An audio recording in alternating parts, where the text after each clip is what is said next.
To you, our first moderator of the day, if you want to make your way up to the stage. I just had the honor of meeting him this morning, Dr. Dario Cortes. I'm saying Dario, it's Dario. Okay, am I saying it right? Okay, welcome, come on up. He is the Senior Vice President, Strategic Alliances at Berkeley College, and all of his panelists, if you want to make your way to the stage, he is going to introduce all of you. And the title of our first panel is Academic Admission Wars, Diversity, Quotas, Merit, and How the New Majority Communities Can Stand Together. Thank you. Thank you. Thank you. Pretty good. She did pronounce my name correctly, Dario Cortes. What happens when you have a difficult name, people tend to use different ways to pronounce it. They call me Dario Cortes. And at a dentist's office, when they call you, to come in, they say Dario Cortes, and I look around, and I said, is it me? But I'm very pleased to be here. I have an incredible panel. I'm going to tell you a little bit about them, but very short, because they told me that you have all their bios right in front of you, so I'm not going to say it very much. But let me begin with Nadira Foley. She's a PhD candidate at Harvard University, right here on my left. She will be talking, and I'll tell you in a minute about each one of them, because the other thing you need to know that we're academics. We're faculty, researchers, academic administrators. So one of the things we do well is we prepare classes well, right? We do research, and we also kind of organize. So we pre-met on a conference call sometime this week, and we kind of said, let's have an organized way to present our topic. So you hear a little bit about that. Dr. Qiyan Poon, Assistant Professor of Higher Education and Leadership at the School of Education at Colorado State University, all the way at the end. Hello there. Karthick Ramakrishnan, Associate Dean at UC Riverside. And I told you the names were difficult, right? And it's more difficult when your first language is not English, So I'm trying to pronounce it with a Spanish accent, so I hope it sounds good. And then Dr. Angela Romand, who is the Senior Vice President of Programming at Say Yes to Education and the Weiss Institute. One of the things that I wanted to do is kind of frame the conversation from some of us who were here yesterday. And what came to me, it's a bit of the advantage of starting one day later. You hear a lot of the conversations. I was very pleased to see Ronald Parker and my friend Sid Wilson really kind of engage about what's happening on the board, in C-suites. The lack of presence of women and people of color. And then we heard the journalists talk about that there's not enough Asians as journalists in the field, and you have to be feeling comfortable with the group and the audience that you're reporting to. And we also had Congressman Gregory Meeks and Grace Meng from New York talking about the lack of representation in elected officials, and the idea that now in 2020 we should make a difference going out there and vote for more women and more people of color to represent us in Washington and in the state houses. But as I was thinking about my own session, I talked about a little bit about the academy. And when I look at the academy and faculty positions, for example, there's a lack of minority representation in all ranks. Forget about science and engineering, but even in the humanities and social sciences, we have lack of role models in the classroom. And we're already in the 21st century.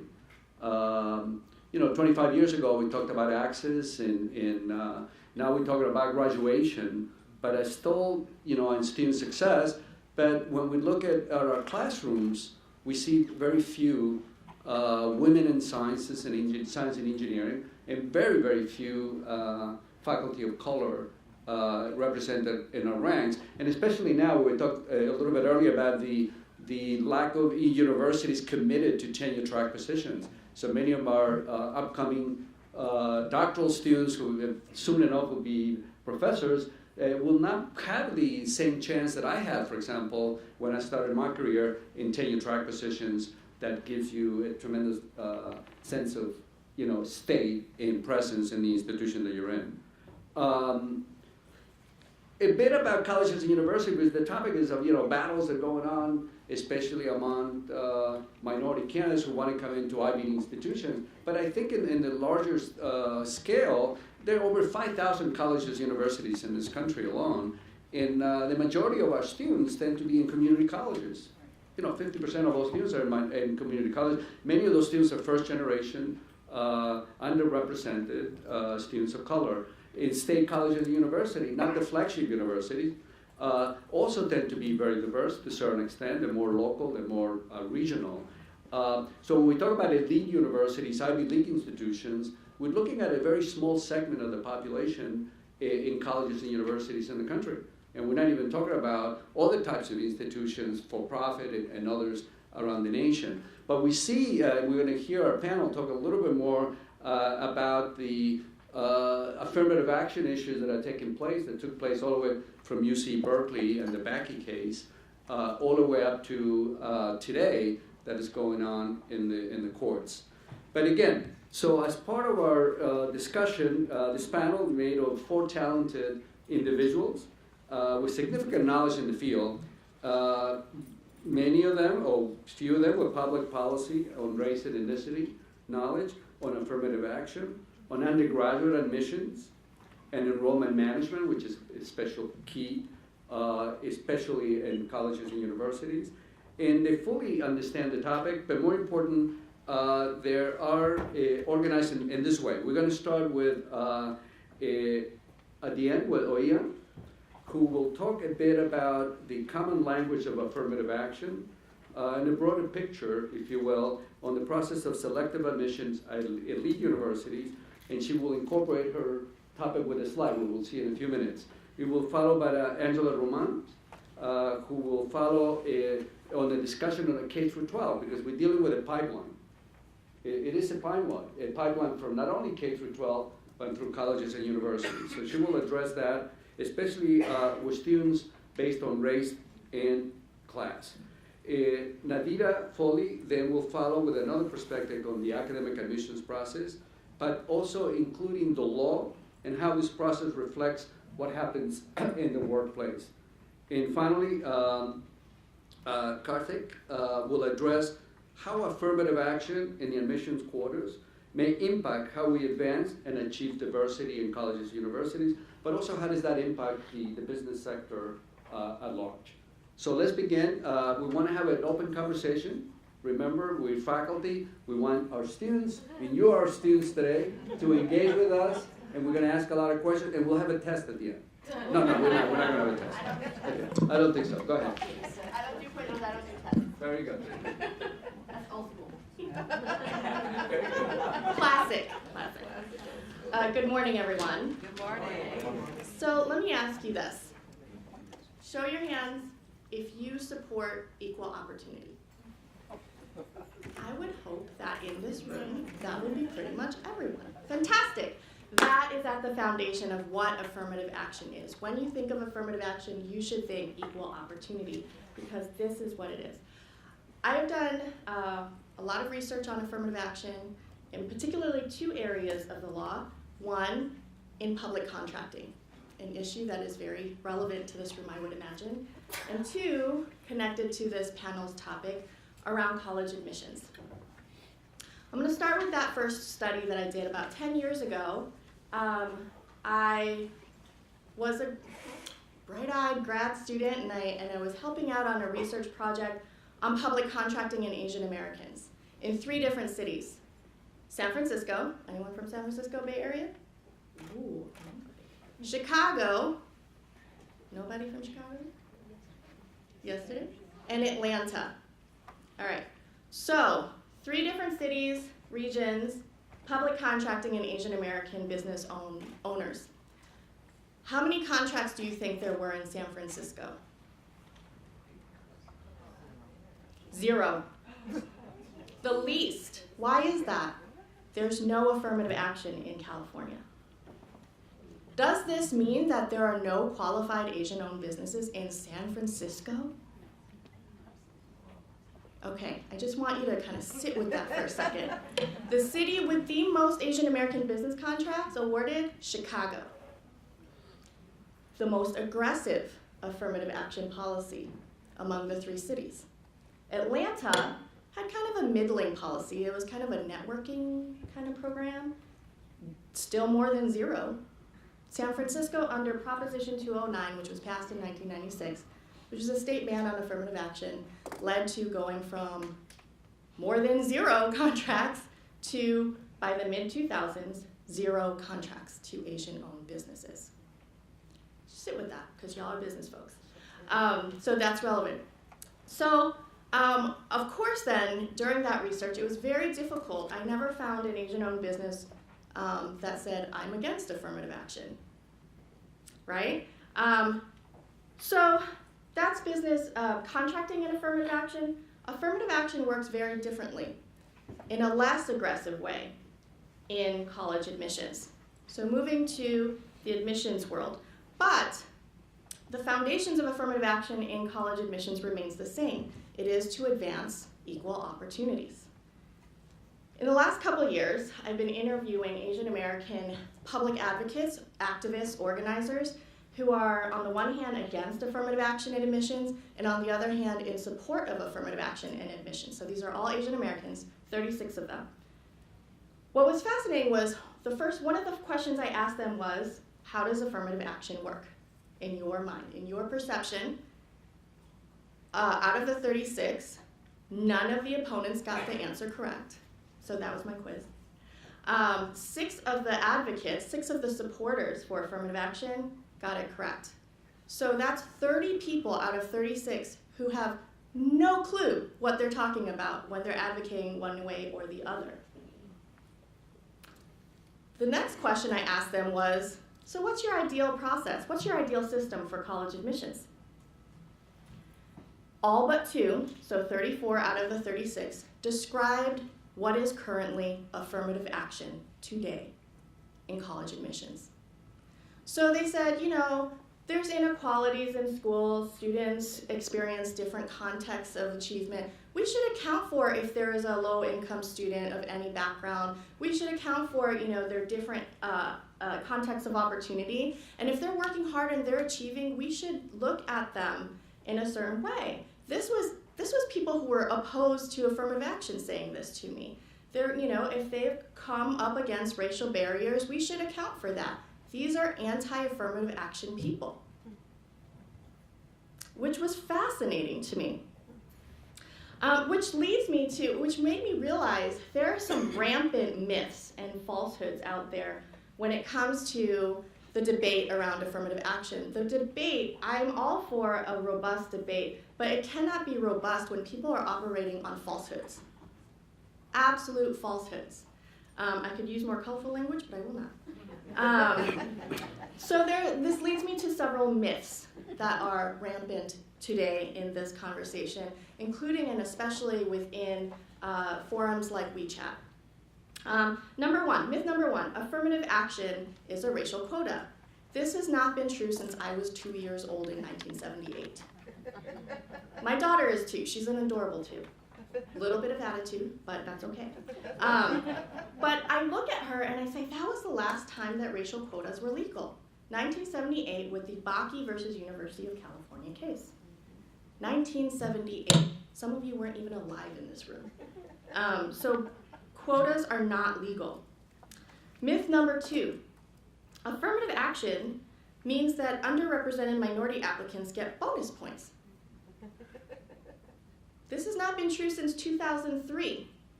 It was made illegal with the Gratz Supreme Court case in 2003. This was the twin case to the Grutter case.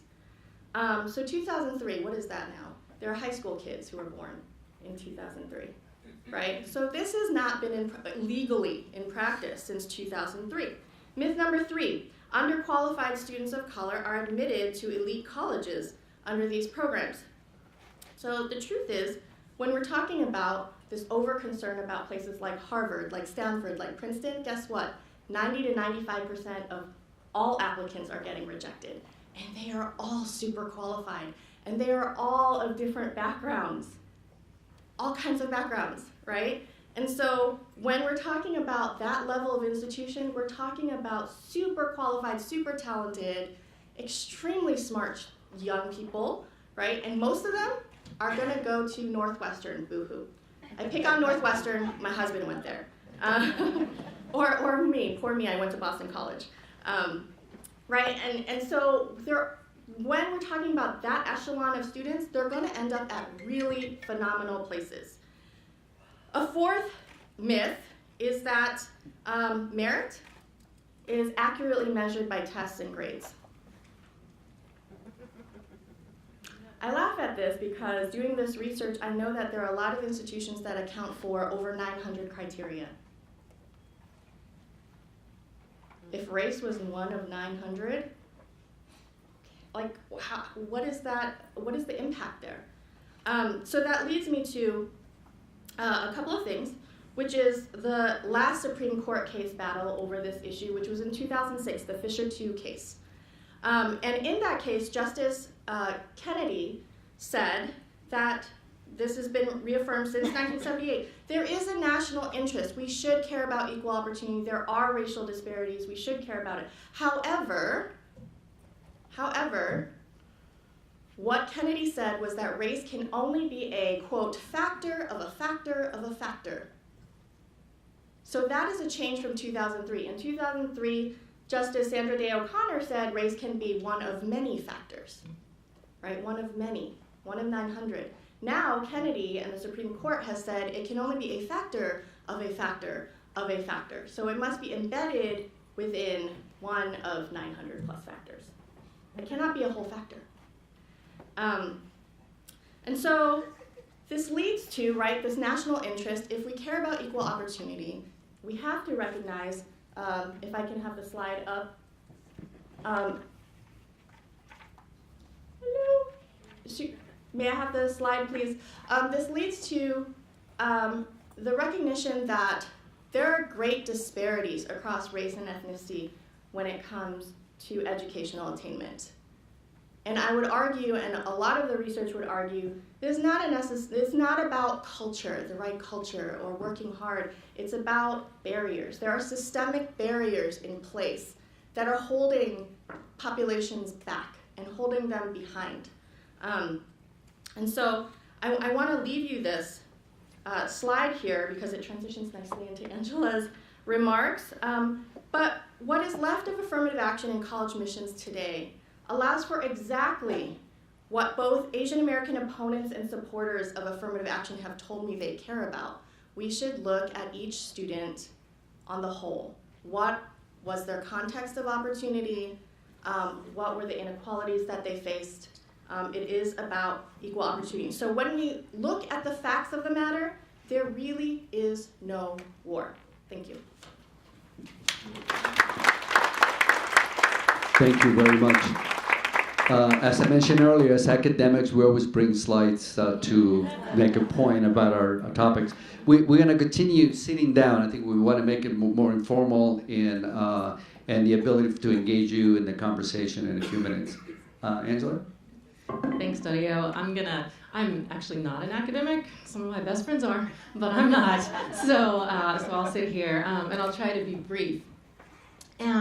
So the framing question for me, and I think Dario sort of touched on this, is how do we best prepare a generation of high school students, high school graduates, for the increasingly diverse workforce that we're all in, right? So that's my framing question. And I'm going to talk a little bit about the K-12 education, K-12 public education context in which we're trying to answer that question. So the first piece is thinking about the new majority, right, which is the conference we're in. And in terms of the new majority, the future is now. We have actually reached the new majority in K-12 public education. So in 2014, the U.S. K-12 population became majority minority, so majority people of color, African American, Asian American, Latino, and Native American. And that's largely due to, in terms of demographic changes, increases in the Latino population are the biggest, some increases in the Asian American population, and some decreases in the white population due to flight, due to lower birth rates, etc. So yay us, we are the new majority in the space that I live in K-12 education. And that's really a good thing, I think. There are a lot of downsides, unfortunately, to that, because even though, as Oyan said, race is a factor, race matters, and race really does matter in public education. So one of the most important things around that is that we are in schools, or our young people are in schools that are more segregated now than they were in the late 1960s. So just think about that. Think about the civil rights movement, think about all of your work, all of our work for decades, and yet public education is now more segregated than it was in the late 1960s. Now, why does that matter? That matters, it shows up in a lot of different ways. First of all, it means, and I wish I had a lovely slide for this too, but it means that all of our students of color, all of our groups of students of color are more likely to attend schools that have high numbers of low-income students than white students. So African American students are much more likely, Latino students are much more likely, and also Asian American and Native American students are more likely than white students to attend high poverty schools. So from that flow a lot of different impacts that have to do with race. It means that young people of color have less access to high quality classes, which are really important for selective college admission, have access to less high quality teachers, which impact their educational outcomes. It means that young people have less access to not only in the classroom, but out of school, activities, opportunities. So thinking about internships. Right? So internships, high quality schools tend to have connections with business people who are doing internships, have access to research opportunities, which are also important in the college admission process, and networks, things like that.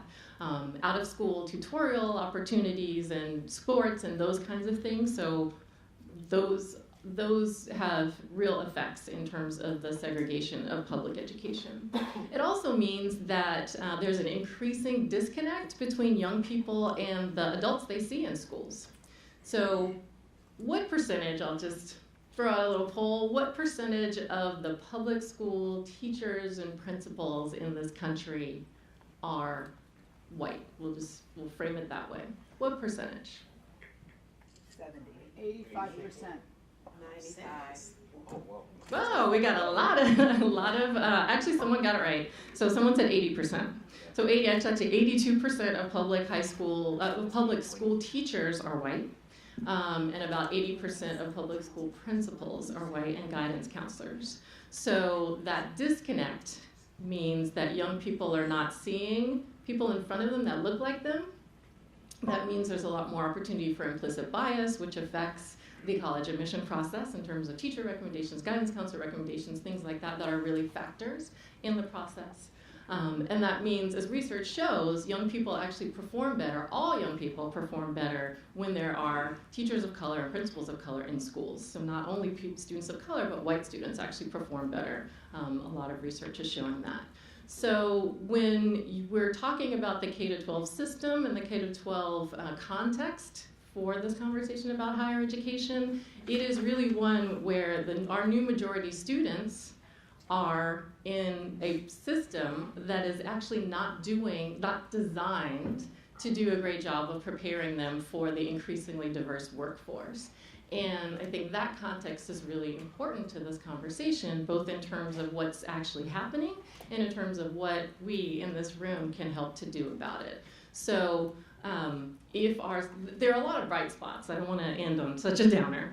There are a lot of bright spots in the K-12 public education system. Organizations like mine are working to try to increase opportunities for young people in terms of access and in terms of financing, so connecting them with education and business and public and private funding in order to go to college, and that's a great thing. There are coalitions of parents and young people who are really working together to better public education systems around things like equitable school funding, around school discipline reform, in terms of access to high-quality teachers, access to ethnic studies classes, right? So getting young people to know about their backgrounds and experiences in high school before they even get to college. So lots of coalitions are really working on that, but the way that the K-12 education system is designed right now is not best set up by itself to help prepare that more diverse workforce, that new majority of young people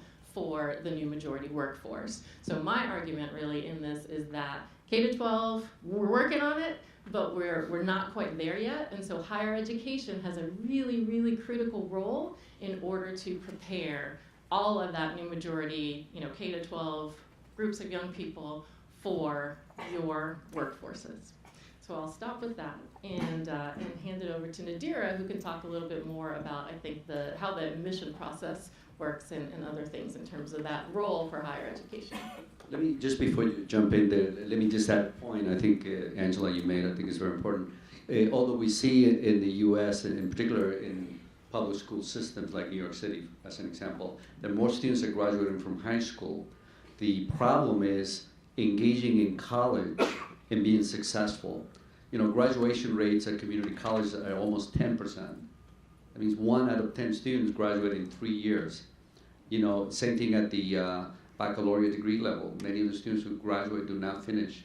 There's so many incompleters that haven't been able to finish college as a whole in 6 years to get a baccalaureate degree. But I would agree with you, Angela, that I tell people who are not aware of the new majority in K through 12, I say, you want to look at the future of this nation, go to a public school in any city in the United States, and you'll see the reality that is coming down the pipeline. Thank you. And just to add, in New York City, where we sit, actually New York City is the most segregated public school system in the country right now. So, just a note. Yeah, fun fact. Great, so I am going to try to keep my remarks really brief, and then hopefully during the Q&A portion we can engage in a conversation if there are ideas that I sort of put on the table that people are interested in unpacking further. So we could talk about sort of what affirmative action looks like in the admissions process, and I and others have been in the enrollment management space, and so we know that from sort of on the ground experience. But what I actually think would be really helpful is to kind of do some reframing sort of this conversation about affirmative action. So 3 sort of things that I just want to put on the table, and I'll talk briefly about each of them and then happy to answer questions later. One, I just want to pick up on something that Dario said earlier, that this emphasis when we talk about affirmative action, there's always an emphasis on elite institutions. And I think that emphasis sort of obscures larger conversations that we need to be having about inequality in education and in in the United States as a whole. The second thing is that I think these discussions about affirmative action and admissions are probably better thought of less as about higher education and more fundamentally about ideas of diversity and merit, and that's something that I've studied a lot and thought a lot about. And then in the fact that these debates are fundamentally, as I see them, about diversity and merit, the conversations that we're having in higher education about affirmative action are really a microcosm of much larger sort of societal issues. So I'm going to talk briefly about this focus on elite institutions. So I'm a sociologist of education. I've studied elite institutions. So as a researcher, I find them incredibly interesting, right? I think that they tell us a lot about sort of dominant ideas. They tell us a lot about power and how that works in society. But the reality is, right, if we're thinking about the new majority, we need to be thinking about fighting fights that are going to serve the greatest number of people. And just the reality is that most universities are not in a position to pick and choose their students, right? Most universities are not in a position to be able to, utilize race-conscious admissions in a way that, they're sort of hand-picking who they want, right? Most universities have to admit most of their students. Less than 4% of students in higher ed are enrolling in institutions that admit less than 25% of applicants. So when we're talking about the Harvards or the Stanfords of the world, we are talking about institutions that serve less than 1% of the population. So if we're talking about building coalitions, we need to be thinking about how do we serve a broader number of people. So That's the first thing. And I'm not saying that elite institutions don't matter. I have been educated by elite institutions. I wholeheartedly believe that they change people's lives. But I also, as a sociologist, look at this in a very systemic way. And I think that the focus on elite institutions is a little bit misguided. Second thing I want to put out there is that I think these terms diversity and merit come up a lot when we talk about affirmative action. And I think it's important to sort of take a little bit more of a critical lens on some of those things, right? Words like diversity and inclusion are great, but I think that one of the things that's missing from those sorts of terms is an analysis of power. And so one of the things that I think when we talk about merit or we talk about the idea of a meritocracy, one of the things that's implicit in that, right, we've already sort of accepted that there are limited slots, right? There's a hierarchy, that there are limited slots at each sort of level of that hierarchy, and that there is some fair way, theoretically, to sort and stratify people and allocate slots. And I think that that's maybe a premise that we want to critique a little bit. And we want to think about, well, what does that say about, are we saying that there's only a certain amount of talent in the world, or that only certain types of people have things to contribute, or do we want to really reimagine a world in which we find ways to leverage all of the talents that people in this room and people in the communities that we come from have to offer this world? And then the third thing I'll say is that, I think we see this play out in higher education, but these debates about diversity and about merit are relevant to so many other spheres. And I'm happy to talk about research, that has come out in the past decade or so. But one study that really, I think, might speak to some of the people in this room, if we're thinking about how race and privilege and power shape who gets access to certain opportunities, is sociologist Lauren Rivera's work. She wrote an amazing book called Pedigree, that's about how elite professional service firms, so consulting firms, iBanking, things of that nature, how their selection processes affect people of different racial or class backgrounds differentially. So these conversations are not just sort of isolated to the ivory tower. I really want to sort of bring them out of that space and think together about how these are really fundamentally sort of American conversations about what we think about who deserves a space at the table. And I think what we should all be thinking about is how do we make that table bigger and create space for everyone. Very good, thank you. You begin to sense that when we look at colleges and universities admissions, they're much more diverse than we seem to discuss in the panel itself, or the topic of the title of our panel. So, Karthick, give us another dimension to it that to enlighten, and then right after that we'll begin a Q&A. Great. Actually, since I'm batting cleanup, kind of changed. I'm going off program a little bit, what we talked about before. And part of it is, I really like both Dario and what Angela said. You look at the future of America, and it's the public schools that reflect that. Greetings from California. I came in here on a red eye yesterday. I'm still kind of a little bit sleep deprived. California is often seen as the future, right, in terms of the demographic future. So not only have we been majority-minority since 2000, Latinos are the largest racial group in California now, surpassing non-Hispanic whites. And in the K-12 system, they are a majority of the K-12 student population. Many people look at that and say, either you think the sky is falling or you think it's going to be paradise, right?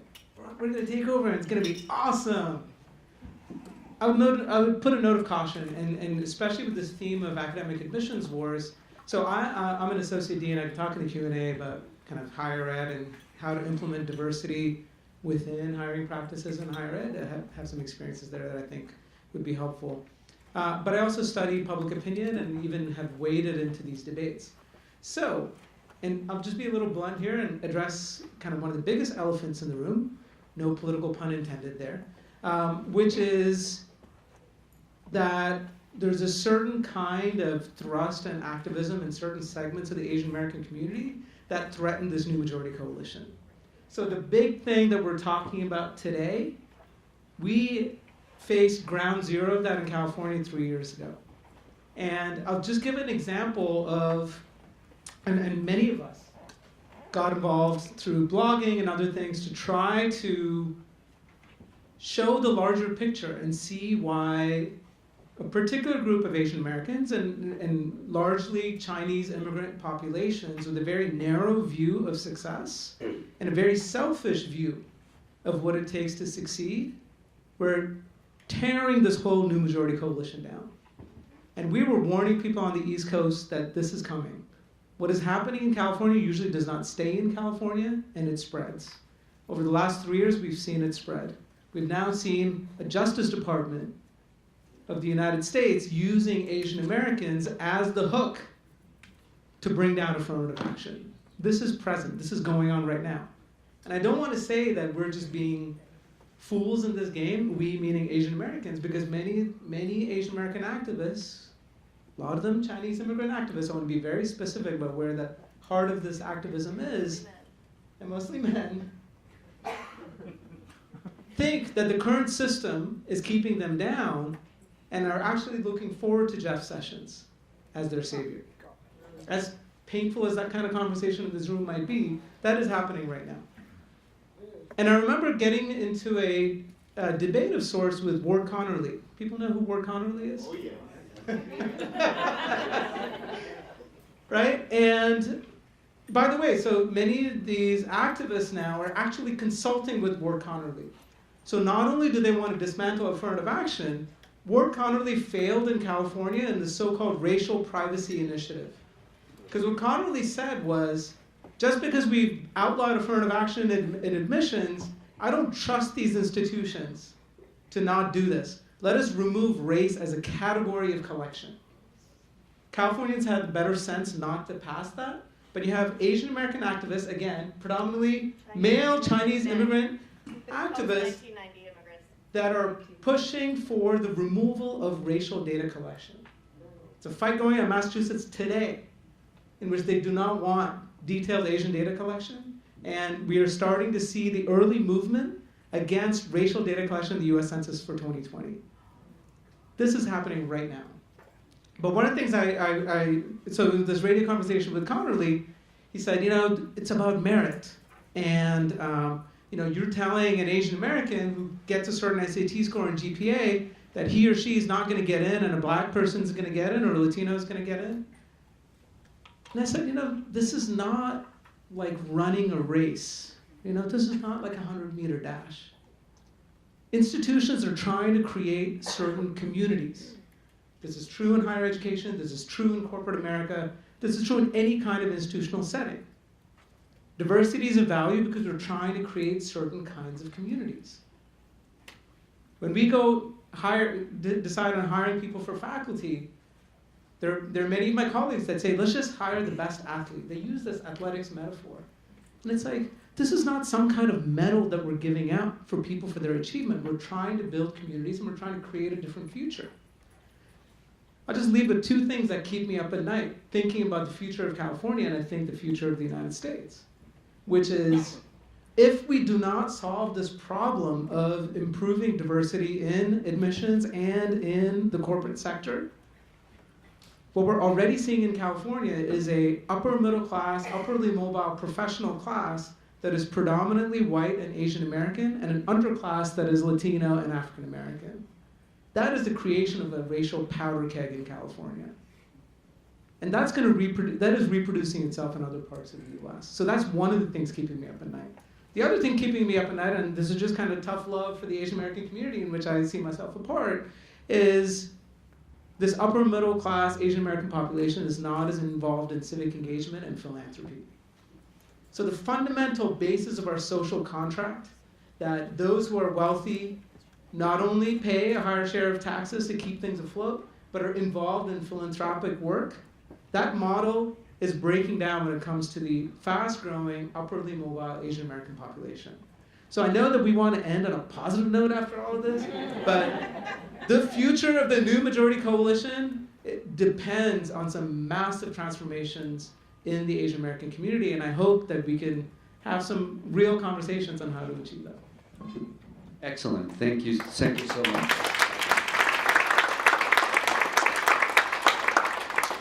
I think what you heard or what you're hearing is that what goes on in colleges and universities and places where we work and live and exercise our teaching and learning is very different perhaps with the efforts of the New Majority Alliance, because what you find yourself is the kind of divide and conquer environment where at the end of the day the only ones to lose are going to be students of color who would not have access to a college experience that they deserve to have.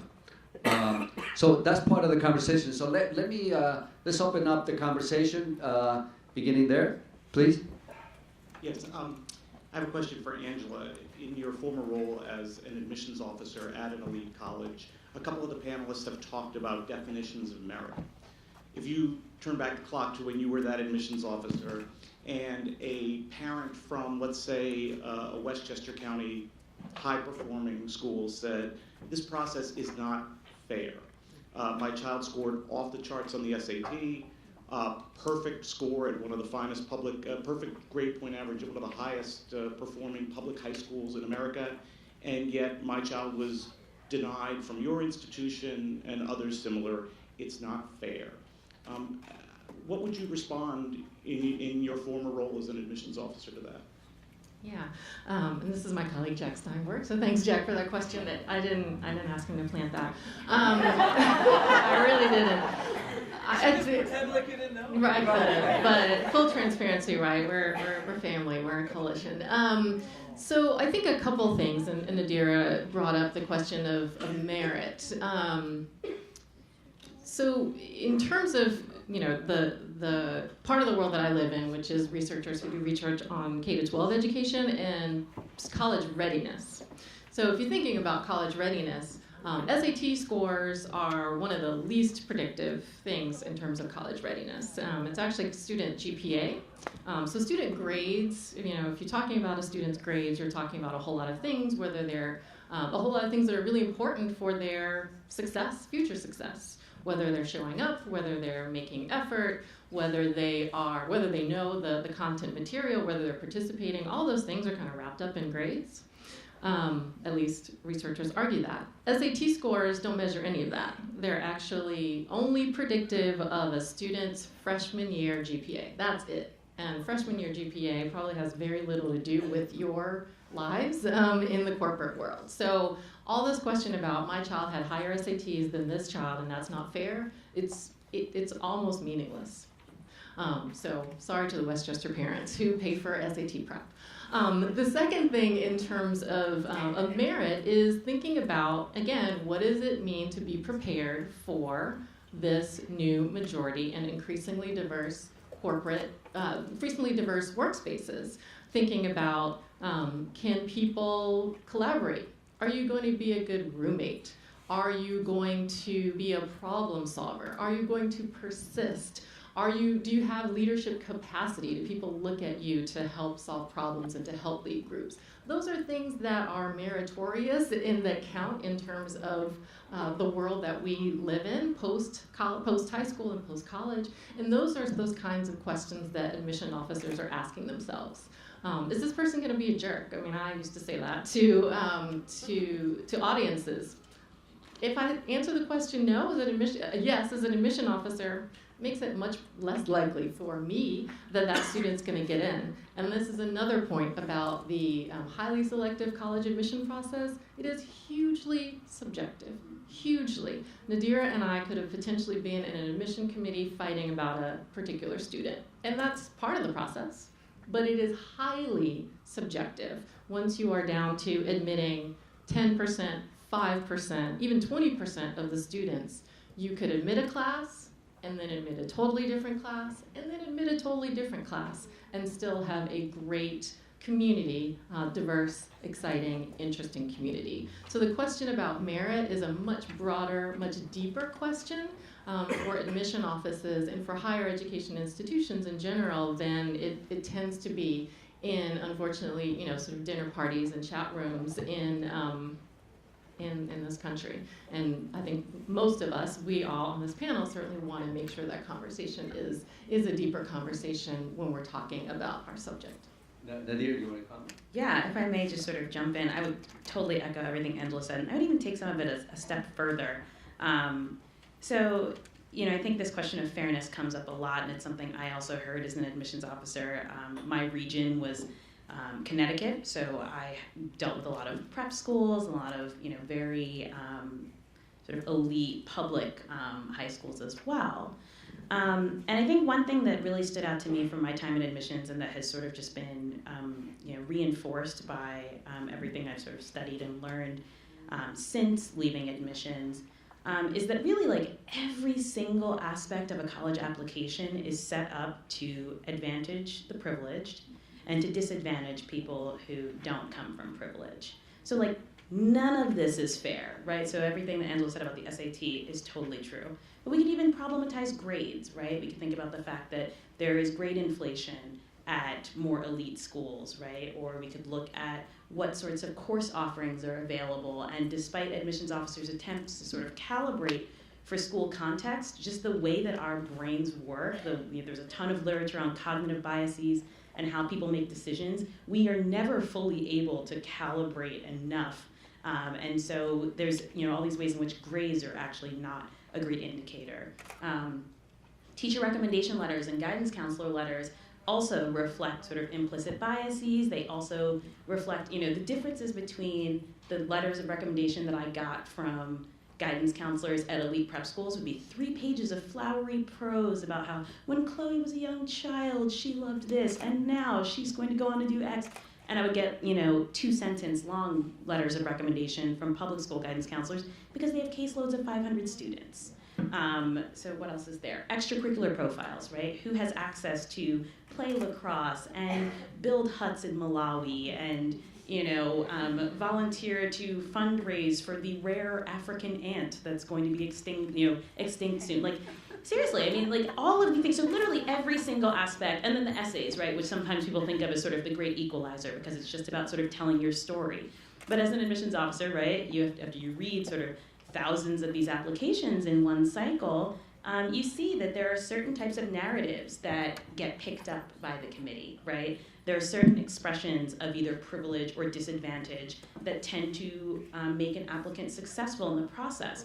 So none of this is fair. I think one of the things that's really insidious about the idea of merit is that it launders privilege and renders it acceptable, right, for people to say, well, I'm here and I've achieved these things because of my own merit and my own hard work. And yes, hard work is a real thing. I personally don't believe merit is a particularly useful framing because I think it's always going to be defined by the people in power. And so I just think that we need to think, really radically and really differently about what that word means and how we're using it and how that's being leveraged to exclude people as opposed to creating space for them. Yeah, I have a question. Go ahead. Yeah, I have a question. What do you see 10 years from now? How do you see the admission process with the MOOCs happening, with so much virtual education happening? Will these schools like the Harvards of the world and Stanfords have the same eliteness, or where do you see this going in 10 years? Where do you see admissions going in 10 years, or higher education as an entire field? Higher education on the whole.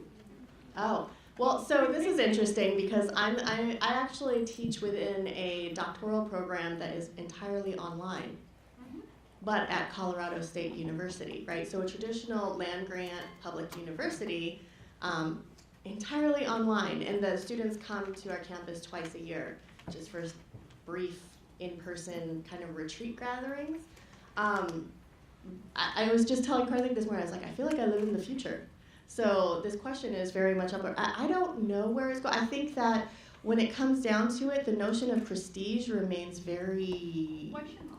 Yeah, prestige remains very... I don't know if it's questionable. I think it gets reinforced in different ways. Yeah. It's very steadfast in some ways, right? It remains very much so, and I think that's why you have Harvard and MIT and Stanford going online, right? So everyone is going online now to maintain their, there's market share in corporate America, there's prestige share in higher education, I think.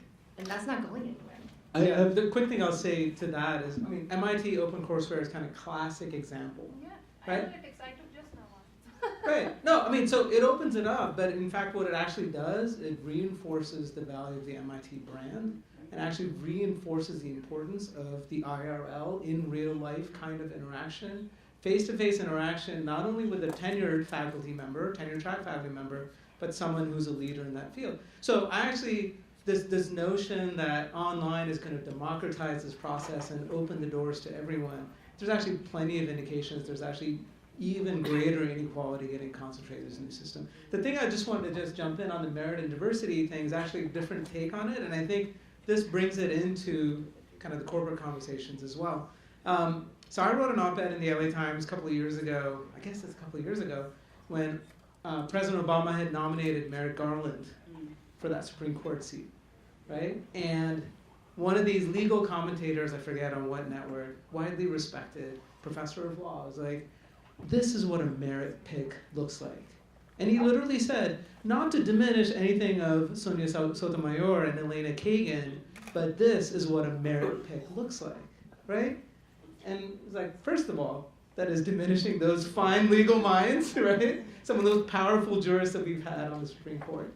But it really, let's re-examine what merit means. And this is why I think Carla Harris's remarks from yesterday, it really stuck with me, is that we think of diversity as a value that is tangential to merit, tangential to profit, tangential to the things that truly matter. And diversity is this kind of thing on the side that we say, it's important to think about. But we need to rethink what diversity means and how diversity itself is merit. Right? I didn't go that far in that op-ed because for me, it's like, well, we need to see the value of diversity and how you build these institutions and how you need to have these diverse perspectives. So for example, if you're lending in a particular kind of community, it helps to understand that community. You would want to have people that come from backgrounds that can help you understand those markets. We need to think about diversity as merit. And that's a conversation that needs to go from K through 12, college admissions, all the way into the corporate boardroom. The other thought on online education, I mean, research at Harvard and other places indicates that students are at risk. Taking online courses, it diminishes their ability to be successful. So in fact, they tell them that they need role models face-to-face to be able to engage and be able to be prepared to meet the demands of the classroom. But we need to think creatively as well to think of ways to support the new majority population in a K-12 environment. I mean, some of the things we're doing is preparing students at the high school level to take pre-college courses being offered not online and not by our faculty in our campus, because it's very difficult for high school students to leave their premises to go to a campus level to take a course, but to prepare some of the teachers who are qualified in the high school to teach the courses online in their own high schools, in order for them to have pre-college courses, have the confidence and the ability to have 6 credits before they even finish, and give them the inspiration and the comfort to know that they could be successful. So there are many ways that we can all work together to develop systems to allow transfer in transition from high school to college. Other questions, please. So on this part. I have a question, actually. Please. Over here. So my name is Camilo Romero. I work for Macy's. And I think everything is really interesting from what you guys are sharing and the different perspectives that you all bring to the table. And I guess, in a way, my mind is trying to tie it back to the private sector or the corporate world. And would you say, and I think it touches on the prestige, what you briefly just said about where the elite schools will be in the next 10 years. And I guess what makes an elite school would be the size of the endowments or the students that are graduating from there. So would you say that, and I think, Nadira, you touched a little bit on it, these schools have a lot more prestige than perhaps other ones, whether they're public elites or just other institutions that are just as great. I mean, I would say they have great talent, great professors, but the companies and the higher executive roles that tend to make the most money and be able to provide this huge endowments to the schools are only given to these top 4, top 5, top 10. So would you say that maybe if in the private sector we are encouraging not only to attract more diverse talent, but to make sure that we're looking at every other institution rather than just those four for those top-notch jobs? Very good question. Nadia, you want to respond since you were in one of them? Yeah, I have. Sorry, could you just distill the question into like one sentence? Right, sorry. So those top-notch jobs that are being given to the same circle that are coming out of those top four schools, if they are given to people Like jobs at JP Morgan Chase, like finance jobs going to Princeton. Yeah. not doing that anymore, and Yeah. looking at the public, it doesn't have to be a public elite, even it could be in a private for-profit, but not just those top. Would you think that would make a progression, and then more schools will become elite rather than just having 10? Ooh. So I don't think that. So I think that, as someone said, prestige is very sort of intractable, right? Like, I think your point about endowment is an interesting one, but I think, what's that, the Minerva Project? Sorry, has anyone heard of this? Right, so money is not enough to make something elite, right? We cannot just manufacture new elite universities, unfortunately. This is something people, try to think like, on these online, education or Minerva Project, these things are going to totally revolutionize things, and then it sort of fizzles because it's just not that simple. So I don't necessarily know if it would be as simple as sort of if JP Morgan started hiring from a broader sort of swath of higher ed, if that would sort of lift the profile of those institutions. It might. But I think one of the things that is so, I used the word insidious earlier, but I think one of the things that's so insidious about prestige is how it's able to sort of morph to protect itself. And I think, to bring this back to something that I know well, if we think about how, so Harvard has been Harvard for nearly 400 years, right? And it's had this really ultra prestigious profile for, at least the past century. But if you look at what the admissions requirements have been over the past century, right, they've changed. And at every point in that past century, the metrics of sort of merit or, what it means to deserve a spot at this top institution have ultimately benefited, people who were already elites.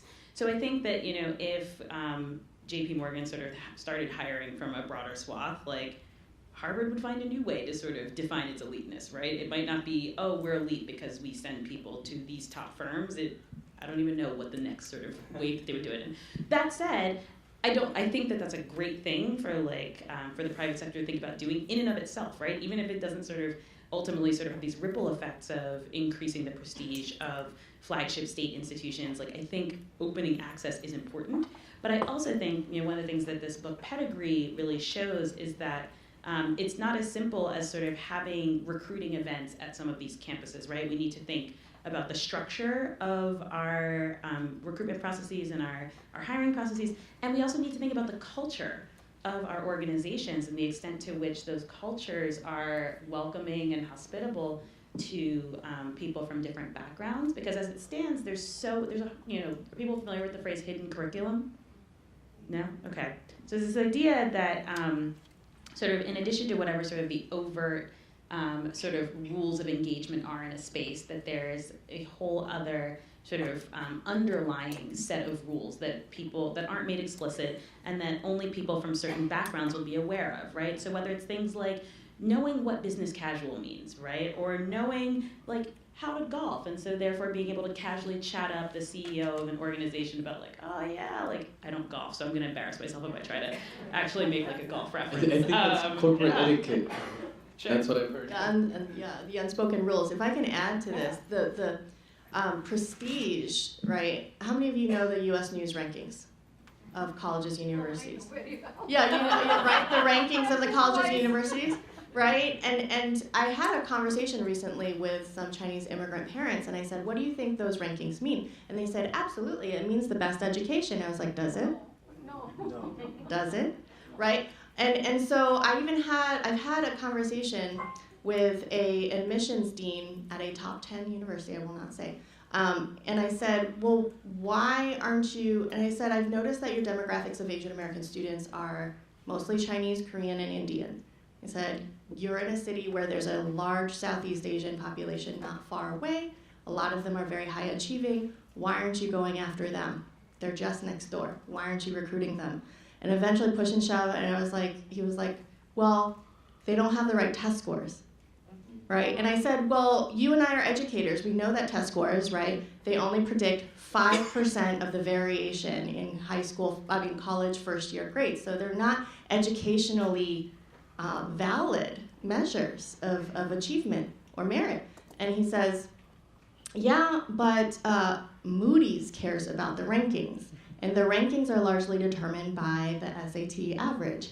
And prestige is built in how many people you're rejecting. And so none of what I just said has anything to do with educational mission or purpose, right? It has everything to do with this notion, this constructed notion of prestige, which has nothing to do with teaching, learning, growing, contributing to society. Right. So okay, but one thing I want to jump in on this. Let me just comment just briefly, then you jump in. This is a question to all of you. Isn't it the elite university model a reflection of society and corporate at the same time? When you look at a Goldman Sachs, nothing against Goldman Sachs. That if you look at their membership, would you see probably a lot of graduates from elite institutions like Goldman Sachs? Probably yes. So the question is that when do we break that model? We have the legacy issue at universities, if you can send your child to the same place you went. But at the same time, we got to be careful that we're leaving out others simply because of that prestige or that elitist that I believe reflects a bit of what happens in the world markets. So I want to, this idea about recruitment, I think, is, and tying it into what all of you hopefully participate. How many people here have either been on had some kind of a role in a job search, right? Either fair number of people in the room, right? So, this notion, and how many people have, well, okay, so that's good, almost most of the people here. I was in a conversation in DC with the heads of think tanks in DC, and they invited deans from all elite places except for me. I'm not in an elite place, right? I'll just be straight up about that. And so they were like wringing their hands saying, we really want to have diversity in the nation's think tanks. Urban Institute, which convened this, said, we are finding both our research credibility, right? Talking about race and poverty and not having racial diversity within our ranks is a problem, both of image and even understanding the substance, so we know, we get it. Diversity is important, but we're having a bear of a time trying to diversify. What should we do? So I asked them, okay, where do you recruit? Turns out most of them recruit at Howard University. They go hunting where the ducks are, which is in this 20-mile radius outside of Urban Institute, right? And I said, come out to California.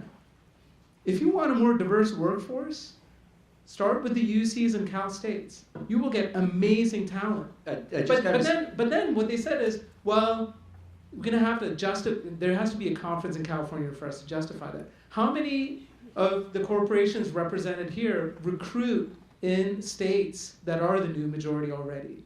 In Texas, in California. Please do more of that. Because if you're just going in the Northeast schools, you're going to have a very tunnel vision of what quality is, what talent is. It's actually not even good for the institution. Forget power, forget doing the right thing. If you want to be a stronger institution, you want to get the strongest talent possible, and it should be a national search as opposed to a very localized search. If you want to do that market segmentation that John Spector was talking about, you need to do this.